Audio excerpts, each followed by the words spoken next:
ফুটপাতে দাঁড়িয়েছিলেন কি হয়েছে দেখার জন্য, ওখানে ওনাকে পুলিশ গুলি করে মেরেছে। এবং এই যে গুলিগুলা যে করা হচ্ছে, এগুলা কিন্তু বিষয়টা এরকম না যে এলো পাথারি গুলি এসে মানুষকে মেরে ফেলছে, মানুষকে টার্গেট করেই মারা হচ্ছে। মহাসচিব গুইতেরেস খুবই বিচলিত। জাতিসংঘের ম্যান্ডেট অনুযায়ী প্রয়োজন হলে জাতিসংঘ ব্যবস্থা নেবে। কূটনৈতিক ভাষা বা হুমকি এইরকমই হয়। কূটনৈতিক হুমকি বা ভাষা কিন্তু ওই যে এরকম মানে সিনেমাটিক স্টাইলে হবে না। এই আন্দোলন কিন্তু আর শিক্ষার্থীদের আন্দোলন নাই। এবং সরকার যেটা বারবার বলার চেষ্টা করছে যে এটা বিএনপি জামাতের আন্দোলন, আমরা বারবার বলার চেষ্টা করছি সরকারের এই পুরনো কৌশল আর কাজে লাগছে না। এটা অনেক মানে হয়ে গিয়েছে, মানে আমি বলবো যে হালকা হয়ে গিয়েছে। আমি তো এটা বরাবরই বলে আসছি আপনাকে, আপনার অনুষ্ঠানে একাধিকবার আমি সব এই বাক্যটি উচ্চারণ করেছি। আমাদের দেশে যে এখন বিপ্লব চলছে, আমরা যার নাম দিয়েছি জুলাই বিপ্লব, সেই জুলাই বিপ্লব ক্রমেই সফলতার দিকে এগিয়ে যাচ্ছে এবং তার কিছু লক্ষণ নমুনা কিন্তু ফুটে উঠতে শুরু করেছে। এটা ঠিক কথার কথা না যে এটা তো কি হয় কি, রাজনীতিতে কিন্তু এরকম কথা বলাই হয় যে আমরা সফল হব। আসলে কেউ তো ব্যর্থ হওয়ার জন্য রাজনীতির মাঠে যায় না। প্রত্যেক দলেরই একটা লক্ষ্য বা উদ্দেশ্য থাকে যে এই দলটা ক্ষমতায় যাবে, তার মতো করে দেশ পরিচালনা করবে, একবার না পারলে পরের বার আবার চেষ্টা করে, এটা একটা কন্টিনিউয়াস প্রসেস। একই রকম আপনার রাজনৈতিক সংগ্রামও কিন্তু আপনার অভীষ্ট লক্ষ্যে পৌঁছার জন্য আপনি ক্রমাগত লড়াই করে যাবেন, এটা হয়, এটাই স্বাভাবিক। তো সেই জায়গায় আমরা যে অভীষ্ট লক্ষ্যে পৌঁছার জন্য এখন লড়ছি, যুদ্ধ করছি, যুদ্ধের ময়দানে আমরা মনে করছি যে আমরা সহসাই সেখানে পৌঁছে যাব আমাদের যে লক্ষ্য। আপনি এখন বলতে পারেন কেন, কিভাবে? বিষয়টা যদি আমি এইভাবে ব্যাখ্যা করি, যে কোনো রাজনৈতিক ঘটনার সফলতা ও ব্যর্থতার কিছু লক্ষণ নমুনা থাকে। আমরা যদি এই ঘটনার লক্ষণগুলো আমরা একটু বিশ্লেষণ করি, ধরেন যখন 16 জুলাই প্রথম জুলাইয়ের 1 তারিখ থেকেই নেমেছে শিক্ষার্থীরা, তারা বিভিন্ন কর্মসূচি পালন করছে, বাট 16 জুলাই থেকে এই মুহূর্তে লাগাতার কর্মসূচি হচ্ছে। 16 জুলাই যখন তারা প্রথম নামলেন, এরপরে যখন 17 বা 18 জুলাই, 19 জুলাই, 20 তারিখ, এই সময় পুলিশ খুব মারমুখী হয়ে গেল। তাদের সঙ্গে র্যাব, বিজিবি এবং এক পর্যায়ে সেনাবাহিনীও তাদের সঙ্গে নেমে হত্যাযজ্ঞে যোগ দিল। এই 4-5 দিনে এত সংখ্যক মানুষ হত্যা বাংলাদেশে হয় নাই আমার মনে হয়। বাংলাদেশের ইতিহাসে এটা একটা মানে বিরল ঘটনা। এরকম যে একদম সাধারণ মানুষকে পাখির মতো গুলি করে পুলিশ মেরে ফেলছে, মানে আইন শৃঙ্খলা বাহিনী মেরে ফেলছে, স্থল থেকে অ্যাটাক করছে, আপনার আকাশ থেকে হেলিকপ্টার থেকে গুলি করছে, বাড়িতে ঢুকে ঢুকে গুলি করছে। ওই দিন আমি একজনের সঙ্গে আলাপ করছিলাম, উনি আমার সঙ্গে একটা অভিজ্ঞতা শেয়ার করলেন। জাস্ট উনি কোথার, আমি ঘটনাটা ঠিক জানি না, ঢাকা শহরেরই কোথাও এক জায়গায় এক ভদ্রলোক নামাজ পড়তে গিয়েছিলেন। তো ওই সময় ওই এলাকায় মনে হয় একটু ঝামেলা চলছিল বা ধাওয়া পাল্টা ধাওয়া হচ্ছিল। তো কোনো কারণে উনার বাড়িতে পুলিশ ঢুকে যায় এবং তল্লাশি শুরু করে। উনি নামাজ পড়ে ফিরে আসার পরে উনার বাড়ির গেটে যখন দাঁড়িয়েছিলেন, তখন পুলিশ উনাকে ঢুকতে দিচ্ছিল না। তো উনি বলেছেন যে আমার বাড়িতে ঢুকতে দেবে না, মানে বিষয়টা কি? বলার পরে উনাকে গুলি করে দিয়েছে, উনি মারা গিয়েছেন। বা হুম। আমরা শুনেছি যে এক স্ট্যান্ডার্ড চার্টার্ডের এক ব্যাংক কর্মকর্তা বাড়ি থেকে বেরিয়ে একটু ফুটপাতে দাঁড়িয়েছিলেন কি হয়েছে দেখার জন্য, ওখানে ওনাকে পুলিশ গুলি করে মেরেছে। এবং এই যে গুলিগুলা যে করা হচ্ছে, এগুলা কিন্তু বিষয়টা এরকম না যে এলো পাথারি গুলি এসে মানুষকে মেরে ফেলছে, মানুষকে টার্গেট করেই মারা হচ্ছে।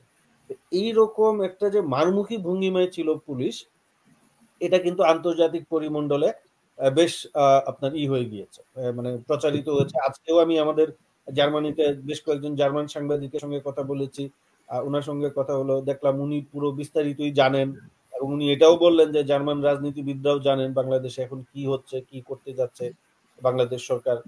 তো এই অবস্থায় কিন্তু আমার কাছে মনে হচ্ছে সরকার এই আইন শৃঙ্খলা বাহিনীর পক্ষে আর আগের মতো মারমুখী হওয়া সম্ভব না। কারণ ওদের যে মনোবলটা ছিল সেটা ভেঙে গিয়েছে। পুলিশের মধ্যে এক ধরনের আতঙ্ক বিরাজ করছে।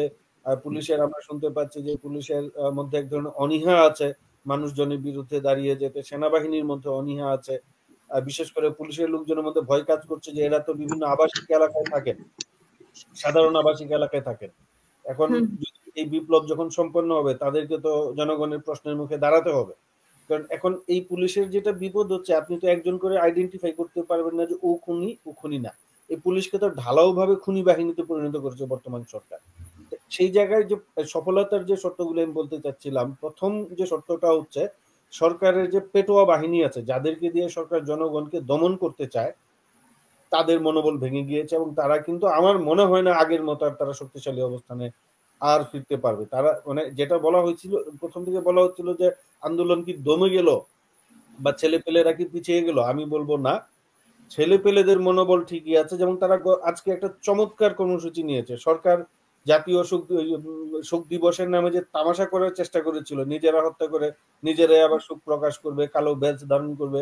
সেটার বিপরীতে তারা সামাজিক যোগাযোগ মাধ্যমে লাল প্রোফাইল বা অফলাইনে আপনি লাল কাপড় বেঁধে ছবি তোলা বা বাড়ির সামনে দাঁড়িয়ে থাকা অত্যন্ত বুদ্ধিদীপ্ত একটি অহিংস আন্দোলন।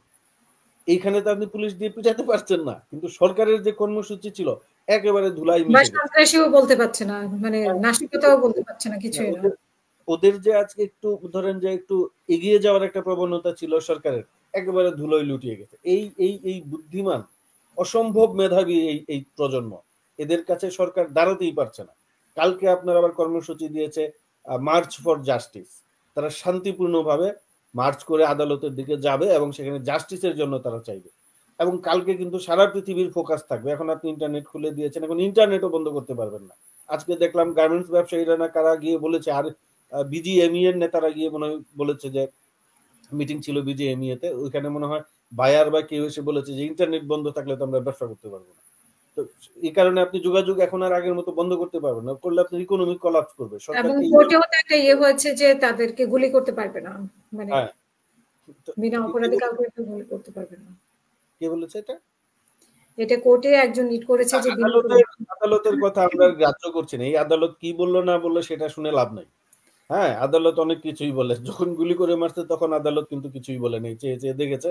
এখন অনেক একজন মানুষ আইনজীবী মনে হয় এই বিষয়টি উঠিয়েছেন, যে উনি মনে হয় একটি আমি লিড পড়েছি, করেছেন। আমি সম্পর্কে পড়েছি। কিন্তু এই যে আমি একটা উদাহরণ দিলাম যে এই যে আজকে আপনি যেটা বললেন শুরুতে, যে যুক্তরাষ্ট্র একটা বিবৃতি দিয়েছে, জাতিসংঘ সরাসরি বলেছে যে তাদের হাতে পর্যাপ্ত তথ্য প্রমাণ আছে, অতিরিক্ত বল প্রয়োগ, মানবাধিকার লঙ্ঘন, জাতিসংঘের যানবাহন ব্যবহার করে দমন নিপীড়নের প্রমাণ তথ্যাদি তাদের কাছে আছে। এবং এটা নিয়ে জাতিসংঘের মহাসচিব গুইতেরেস খুবই বিচলিত। জাতিসংঘের ম্যান্ডেট অনুযায়ী প্রয়োজন হলে জাতিসংঘ ব্যবস্থা নেবে। কূটনৈতিক ভাষা বা হুমকি এইরকমই হয়। কূটনৈতিক হুমকি বা ভাষা কিন্তু ওই যে এরকম মানে সিনেমাটিক স্টাইলে হবে না, এরকমই হয়। এবং তারা যথেষ্ট পরিশীলিত ভাষায় আমি মনে করি সরাসরি বাংলাদেশকে সতর্ক করে দিয়েছে। এরপরে বাংলাদেশ সেনাবাহিনীর পক্ষে আর কিন্তু, যদি তারা শান্তি রক্ষায় মিশনে যেতে চায়, তাদের পক্ষে দমন পীড়নে যুক্ত হওয়া সম্ভব হবে না। আপনি ইউরোপিয়ান ইউনিয়নের কথা বলেছেন, আপনি রূপা হকের কথা বলেছেন, তারাও যথেষ্ট কথা বলেছে এবং রীতিমতো প্রকাশ্যেই কন্টিনিউ বলে। করছে, হ্যাঁ, কন্টিনিউ করছে। আমি আমি যদি বলি একদম খুবই বাংলায় বলি, তাহলে রীতিমতো তো বাংলাদেশ সরকারকে হুমকি দিয়েছে। হ্যাঁ, ডিপ্লোম্যাটিক ভাষায় আর কি। এই অবস্থায় সরকারের পক্ষে কিন্তু আগের মতো আর মারমুখী হওয়া সম্ভব হবে না। আর আমরা এটাও জানি যে সরকারের ভিতর আওয়ামী লীগের ভিতরেই কিন্তু একটা অংশের মধ্যে কিন্তু ক্ষোভ জন্মেছে যে এইভাবে আমরা নিরীহ মানুষকে নির্মমভাবে হত্যা না করেও রাজনৈতিকভাবে কিন্তু এটা মোকাবেলা করতে পারতাম। তাদের ক্ষোভের জায়গাটা হচ্ছে পুরো প্রক্রিয়ায় কিন্তু কোনো রাজনৈতিক সমাধানের প্রচেষ্টা সরকারের পক্ষ থেকে আমরা দেখি নাই। আমরা দেখেছি যে এই আইন শৃঙ্খলা বাহিনীকে ব্যবহার করে তারা এই পরিস্থিতি মোকাবেলা করার চেষ্টা করেছে। আর আমি শেষ করছি যেই কথাটা বলে যে কেন সফল হতে যাচ্ছে। আমি তো এই যে বহির্বিশ্বের ঘটনাগুলো বললাম, এবার একটু দেশের ভিতরে তাকাই। আপনি দেখবেন যে আজকে একদল অভিভাবক ঢাকা মেডিকেলের সামনে গিয়ে সমাবেশ করেছেন যে তারা তাদের আহত সন্তানদের দেখতে চান।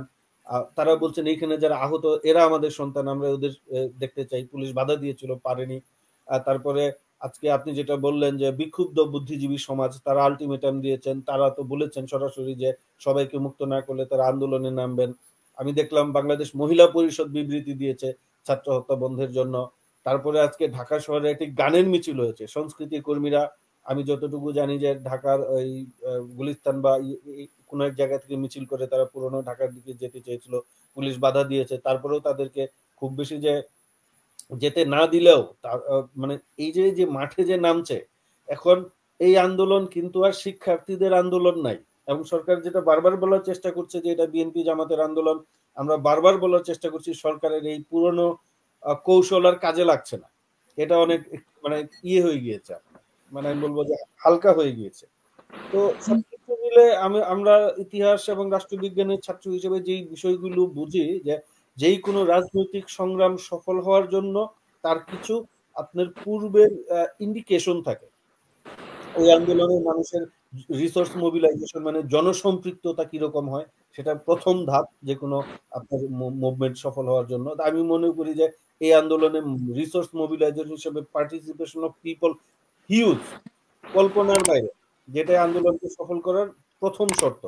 এরপরে আমরা দেখছি যে নানা শ্রেণী ও পেশা থেকে মানুষ এখানে এসে যুক্ত হচ্ছে এবং আমি মনে করি যে এটা এই আন্দোলনকে অচিরেই সফলতার দিকে নিয়ে যাবে। অসংখ্য ধন্যবাদ।